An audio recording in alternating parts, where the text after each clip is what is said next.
A união estável pode ser comprovada quando há intenções e objetivos de constituir família. Um namoro de muito tempo configura união estável?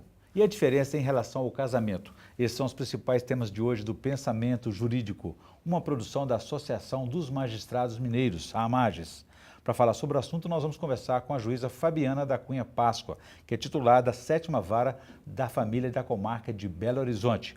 Ela é magistrada há 20 anos e já passou por 4 comarcas: Belo Horizonte, Paracatu, Uberlândia e Belo Horizonte novamente, onde está há 9 anos. Doutora Fabiana, obrigado pela presença, é um prazer recebê-la aqui novamente no Pensamento Jurídico. Eu que agradeço, prazer É meu. nosso, né? Nós temos aqui também o quadro Pensamento Literário, que só fará indicações de leitura para os nossos telespectadores.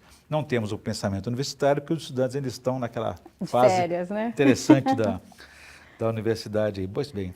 Doutora Fabiana, o nosso tema então é a união estável, né? O que define e constitui união estável? É o tempo de convivência, afetividade? Como é que se mede isso? É tudo isso, né? E mais alguma coisa. O principal objetivo, o principal elemento que deve constar para que se configure a união estável é a intenção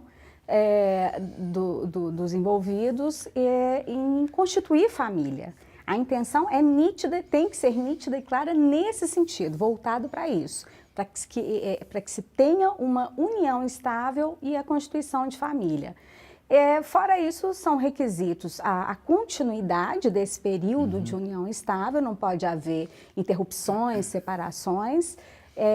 A publicidade não pode ser uma relação clandestina. Então, amante, por exemplo, não participaria não disso? Não configura união estável. É preciso que seja de conhecimento público, vizinhos, amigos. É como se fosse um casamento sem aquela formalidade do casamento. Mas, na verdade, equipara-se, né? Inclusive, equipara-se mesmo hoje em todos os aspectos ao casamento. Qual que é a diferença entre um namoro e união estável? Porque um namoro de muito tempo configura união estável? Não, de maneira nenhuma. Namoro é namoro. Amizade é amizade, união estável é união estável, né? Às vezes, há situações em que gera dúvidas, né? Mas o namoro, falta a ele exatamente o principal elemento da união estável, que é a intenção. Né? A intenção daquele casal é ter um namoro, que muitas vezes é muito íntimo, é muito próximo, se dividem, até às vezes situações de ordem financeira, mas a intenção é um namoro, não há intenção de constituir família. Esse é o principal diferencial. Mas enquanto está namorando, está tudo bem, não tem tudo conflito. bem. Agora, quando tem um conflito, vai parar no judiciário. Como é que o juiz e a juíza fazem para entender? Eles não têm acesso ao coração nem às intenções das pessoas. Como é que se declara e se descobre que havia ali um objetivo de formar uma união estável? As partes vão ter que colher todo tipo de prova nesse sentido, ou no sentido de se configurar a pretensão de declaração de união estável, ou em sentido inverso, de demonstrar que não, que aquilo não havia essa intenção, que se tratava de um namoro íntimo, próximo, como hoje em dia é muito comum, né? Mas que não havia essa intenção de constituição de família. Isso se faz por documentos e principalmente por prova testemunhal.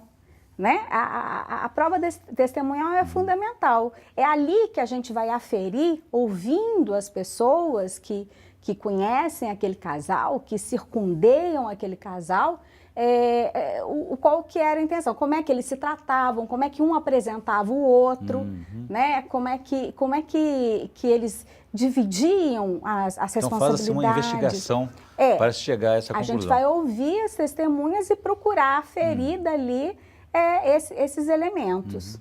E durante um namoro, o namoro pode evoluir para uma união estável? Quando é que se caracteriza, então, essa mudança? É o processo natural, né? Em regra é assim, a gente começa namorando e o relacionamento evolui, né? É muito raro, praticamente ninguém já se conhece e vai morar junto ou vai constituir uma família em seguida. É um processo, exatamente isso que nós vamos apurar. Inicia-se com um namoro, um tipo de relação, e aquilo gradualmente vai adquirindo o contorno de uma família.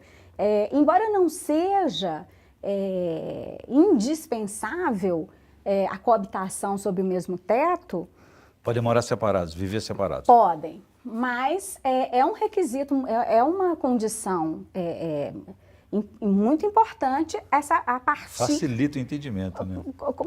Em demasia, né? A gente procura sempre ter esse contorno. A partir de quando foram morar juntos? Em regra, este é um marco. Quando as pessoas resolvem morar juntas... É um passo muito... É o passo que delimita aquela bem intenção de declarado, né? constituir família. Agora, só para a gente entender que a união estável, o casamento, ainda existem diferenças entre as duas coisas, as duas instituições, ou hoje é tudo igual? Igualou, né? A gente pode ter mais alguma diferença, mas em torno mesmo daquela, às vezes, alguma segurança, que a pessoa se sinta mais segura ou não. Exatamente. Eu acho que principalmente por isso, o casamento você não tem que provar que é casado, né? Eventualmente tem você a certidão, tem né? a certidão. A união estável você tem que demonstrar, você tem que provar, você tem que ter uma declaração comprovando essa união estável. Então, eu acho que parte muito por aí, mas igualou em muitas, na maioria das questões, a questão hereditária, heranças, divisão de previdenciária, tudo. Só que você tem que comprovar a existência dessa união estável. Doutora Fabiana, eu vou fazer um intervalo, gostaria então que no próximo bloco só explica para a gente um pouco mais sobre essa comprovação dessa união estável e se a pessoa quiser até fazer uma declaração em cartório do namoro, da união estável, se isso é possível. Mas então só me fala daqui a pouco, a gente volta em instantes.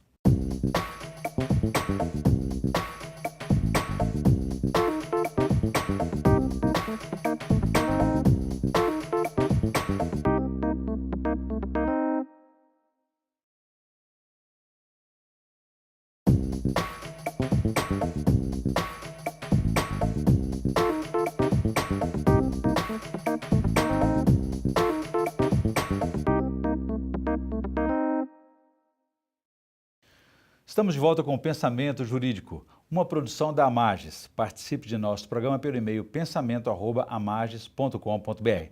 Hoje estamos discutindo união estável, namoro e casamento. A nossa entrevistada é a juíza Fabiana da Cunha Páscoa, que é titular da 7ª Vara de Família da Comarca de Belo Horizonte. Doutora Fabiana, deixei para a senhora uma questão então, no bloco anterior a respeito dessa situação aí, para caracterizar, comprovar a união estável, a questão do casamento, porque o casamento não há dúvida que tem a certidão, não é assim?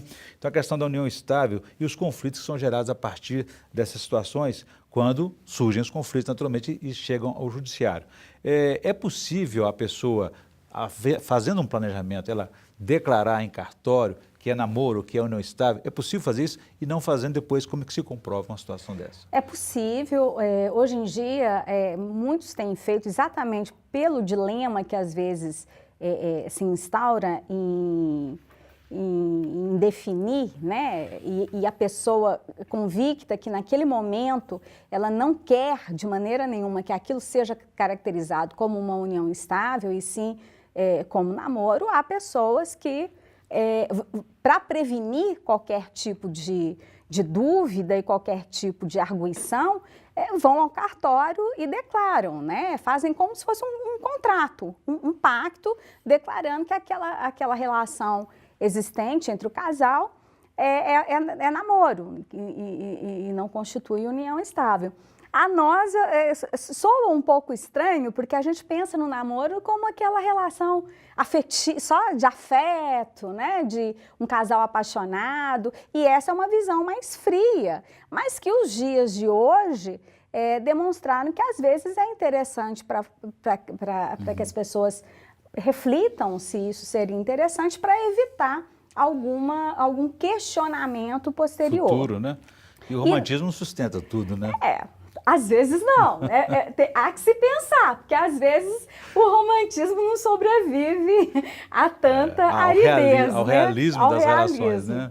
Mas é possível, é uma coisa que inclusive tem sido feita com mais frequência atualmente. E o contrário também, as pessoas podem, exatamente para se assegurar, para ter um pouco mais de segurança, podem ir ao cartório e fazer por escritura um documento declarando que há entre aquele casal uma união estável, demarcar o momento, né, a data, podem ser demarcadas outras questões sobre regime de bens, tudo parcial, integral, né? Tudo isso pode constar nesse documento. Não dispensa o reconhecimento dessa declaração junto ao judiciário, o reconhecimento dessa união estável junto ao judiciário, porque essa comprovação jurídica, o provimento jurisdicional, muitas vezes ele é exigido para se obter algum outro direito, né? Previdenciário, por exemplo, em sucessões, como herança. Então, isso é necessário. Mas essa declaração, essa escritura pública feita em cartório é um marco, é um elemento muito forte da existência daquela união estável. Não havendo esse documento que comprova a situação do casal, havendo o conflito, indo ao judiciário, aí que a pessoa tem que recorrer, então, fotos, testemunhos de familiares? Sim. Mesmo quando há essa escritura pública, ela por si só não basta, porque no judiciário nós precisamos aferir efetivamente, porque a declaração em cartório, ela é a declaração das partes, né? E a gente presume que ninguém vá ao cartório se dar esse trabalho, a presunção da boa-fé. Ninguém vai se dar esse trabalho para declarar falsas situações. Mas é possível.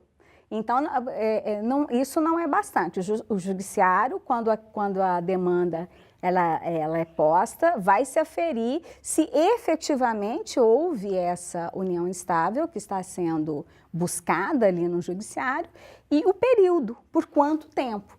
Então, a escritura pública é um elemento fortíssimo, é uma prova muito forte, mas nós ouvimos testemunhas e tudo que se pode juntar naquele processo para essa demonstração é muito bem-vindo e é muito útil. Além da questão da coabitação, de morar junto ou não, também é aquela situação em que há troca de financeiro, por exemplo, né? Se houver, de repente, algum investimento comum do casal. Um planejamento de umas férias, uma viagem à Europa, assim... A compra de um imóvel, quer dizer, já começa a mudar, né? Sim, tudo isso fortalece, né, a convicção do juízo no sentido de se verificar que realmente houve aquela união estável, que aquelas pessoas se uniram pensando numa comunhão de vida, né?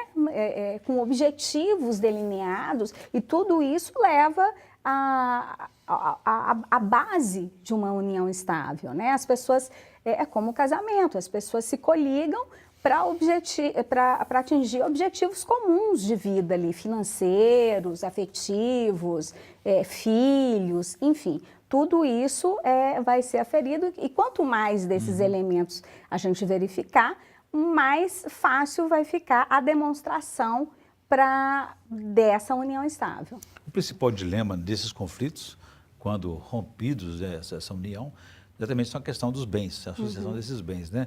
E havendo filhos, complica mais ainda.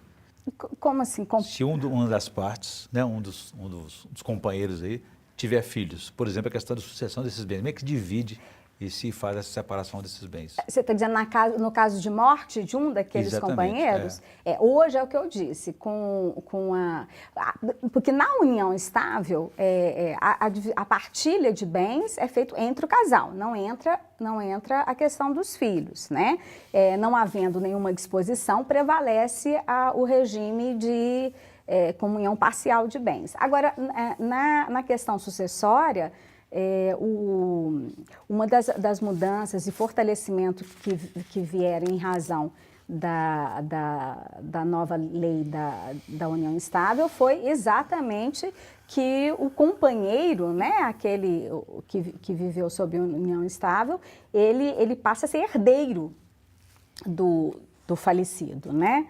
Então, ele compete em grau de igualdade com os demais herdeiros, os filhos e tal. Ele já tem assegurado a meação, né, do patrimônio, ou seja, metade já desse companheiro. Isso é uma alteração assim, muito significativa e importantíssima, o que demonstra realmente a importância de que as pessoas deixem bem delineadas as verdadeiras intenções, né? Porque isso tem reflexo, inclusive, sobre terceiros, sobre os filhos, sobre os herdeiros daquelas pessoas que estão vivendo juntas.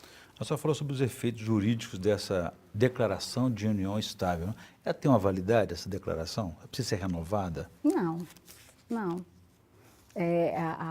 Havendo essa declaração ela tem validade. O que pode haver é se alterar aquilo, ir lá e fazer uma nova declaração, ou alterar, né? Mas assim, não tem um prazo de validade, não. Muito bem. Vou fazer um novo intervalo. Gostaria depois que o senhor explicasse para a gente a questão dos direitos previdenciários e também a questão de imposto de renda, usar o nome de um companheiro, da companheira, se isso é possível. A gente volta então em instantes.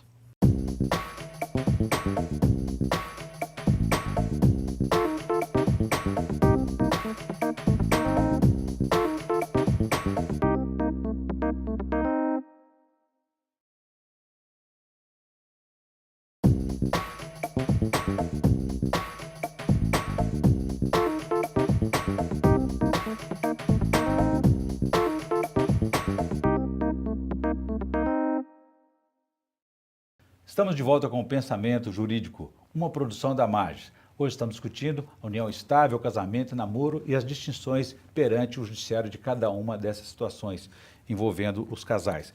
Doutora Fabiana é a nossa entrevistada, que é titular da 7ª Vara de Família da Comarca de Belo Horizonte. Doutora Fabiana, deixa eu fazer uma questão no bloco anterior a respeito desses efeitos jurídicos que gera essa união estável, declarada ou não, a respeito de direitos previdenciários, como a senhora disse, por exemplo. E também a questão de dependência, imposto de renda. O que é possível a gente analisar sobre isso? Como eu disse, após a nova lei de 96, equiparou-se, né, ao casamento. Então, pode-se colocar como dependente, como beneficiário da Previdência, dependente em plano de saúde. Só que tudo vai ser, para tudo isso, esses órgãos, esses institutos vão exigir a comprovação dessa união estável. Para que possa lhe ser dada a condição de dependente. Então, muitas vezes, para isso se exige o provimento jurisdicional, uma declaração, uma sentença. E é aí que se busca o judiciário. A declaração em cartório também resolve? Pois é.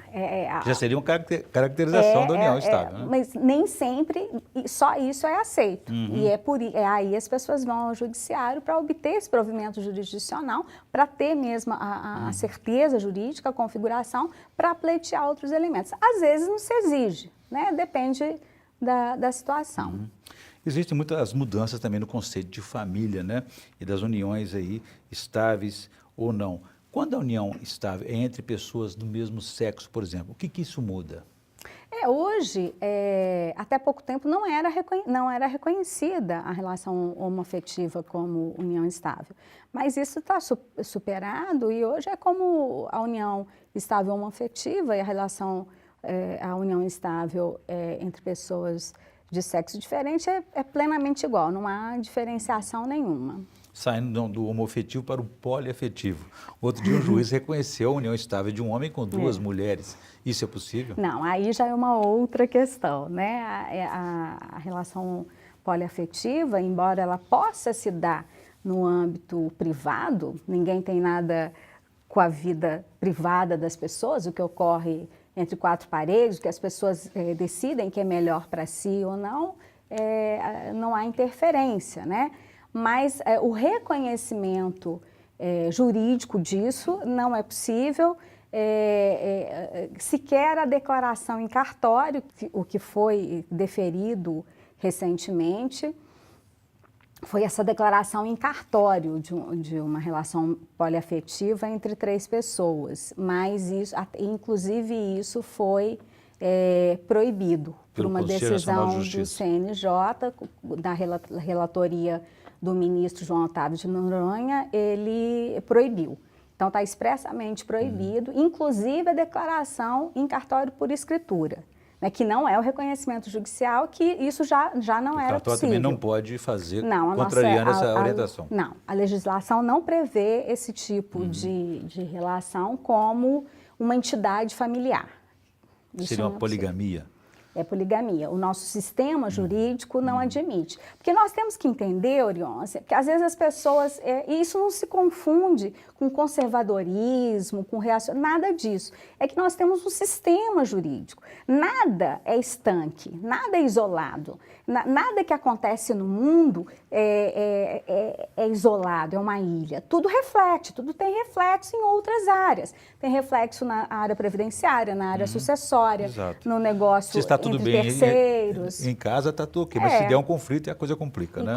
E afeta terceiros. Então, nós não podemos ser assim, levianos e fazer as coisas, alterar a legislação, sem um debate, sem um estudo, sem um preparo, né, mesmo de toda a sociedade em cima daquela alteração que se pretende fazer. Muito bem. Eu volto a esse tema daqui a pouco, doutora Fabiana. Eu gostaria que agora a senhora fizesse para a gente indicação de leitura no quadro Pensamento Literário. Por favor, o que a senhora trouxe para nós?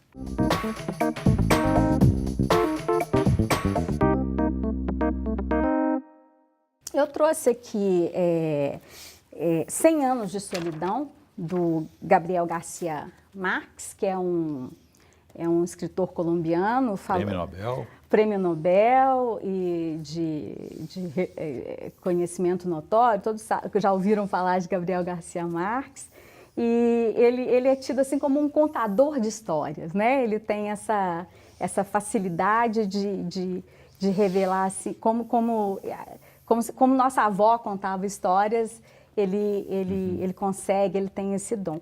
E esse livro eu acho muito interessante porque ele, de uma maneira inusitada, porque ele mistura uma figura de linguagem do fantástico, da fantasia, ele descreve, através dessa figura de linguagem, uma realidade árida, né? Que não são fatos reais nesse livro, mas é a realidade de uma família, do personagem principal, desde a infância e até a maturidade, e exatamente misturando esses elementos do fantástico e uma realidade. Eu costumo dizer que ele tem elementos de uma poesia árida, né?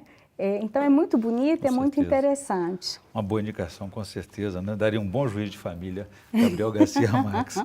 Doutora Fabiana, para encerrar o nosso programa aqui, a união estável, ela altera o estado civil como casamento ou não? Altera, né? A pessoa passa a ter o status, porque é uma entidade familiar, né?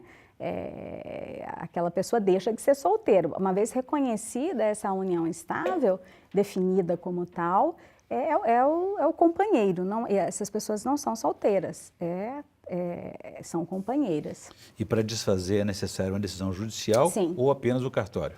Não, uma decisão judicial. Da mesma forma que existe a declaração de união estável, há a dissolução da união estável. Muito bem, eu conversei aqui com a juíza Fabiana da Cunha Páscoa, titular da 7ª Vara de Família da Comarca de Belo Horizonte, e discutimos aí as instituições de casamento, namoro, união estável, bigamia, poligamia, homoafetiva e também poliafetiva. Doutora Fabiana, obrigado pela entrevista mais uma vez, é um prazer recebê-la aqui no Pensamento Jurídico. Eu que agradeço, o prazer foi todo meu. Obrigado. Bom, prazer também aqui. Ficamos por aqui. Se você quiser participar, escreva para pensamento@amages.com.br. Obrigado e até a próxima.